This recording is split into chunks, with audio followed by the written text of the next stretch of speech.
आज हम local storage क्या होता है, इसे कैसे यूज़ करना चाहिए ये समझेंगे। लोकल स्टोरेज में हम डेटा की वैल्यू पेयर के फॉर्मेट में स्टोर करते हैं।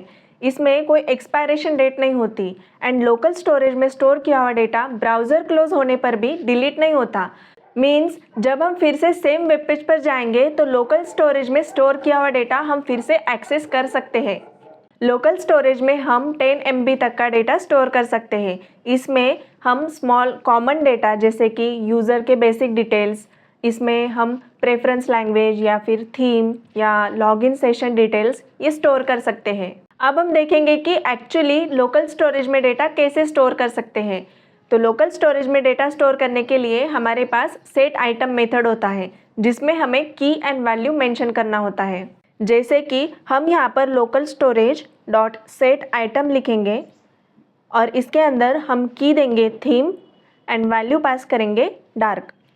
तो इस तरह से हम लोकल स्टोरेज में डेटा स्टोर कर सकते हैं। अब अगर हम डेव टूल में एप्लीकेशन टैब में जाएंगे तो यहाँ पर लोकल स्टोरेज होता है। इसमें यहाँ पर हमने जो डेटा ऐड किया था वो लोकल स्टोरेज में स्टोर हो गया है। तो अब अगर हमें यहाँ पर स्टोर किया हुआ डेटा एक्सेस करना हो तो हम गेट आइटम मेथड यूज़ कर सकते हैं।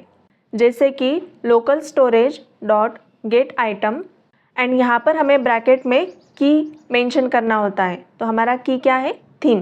तो यहाँ पर हम थीम लिखेंगे। तो इस तरह से हम डेटा को एक्सेस कर सकते हैं।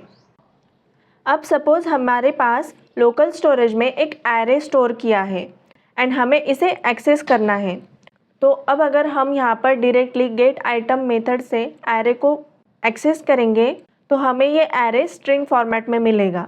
इसलिए हम यहाँ पर जो डेटा गेट आइटम से मिल रहा है इसे json.parse मेथड से स्ट्रिंग से जावास्क्रिप्ट ऑब्जेक्ट में कन्वर्ट कर सकते हैं। तो तब हमें एक्चुअली एरे मिलेगा। फिर हम उस डेटा को जैसे जहाँ यूज़ करना है वैसे कर सकते हैं। अब अगर हमें लोकल स्टोरेज में स्टोर किया हुआ स्पेसिफिक डेटा रिमूव करना हो तो हम रिमूव आइटम मेथड यूज़ कर सकते हैं।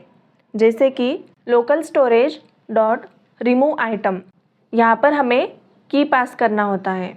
तो अब अगर हम लोकल स्टोरेज में जाएंगे तो देखो हमारा जो थीम था वो यहाँ से रिमूव हो गया है। ऐसे ही हम लोकल स्टोरेज में स्टोर किया हुआ सभी डेटा एक साथ रिमूव कर सकते हैं। तो उसके लिए हम क्लियर मेथड यूज़ कर सकते हैं। आई होप आपको लोकल स्टोरेज क्या होता है, इसे कैसे यूज़ करना चाहिए ये समझ आया होगा।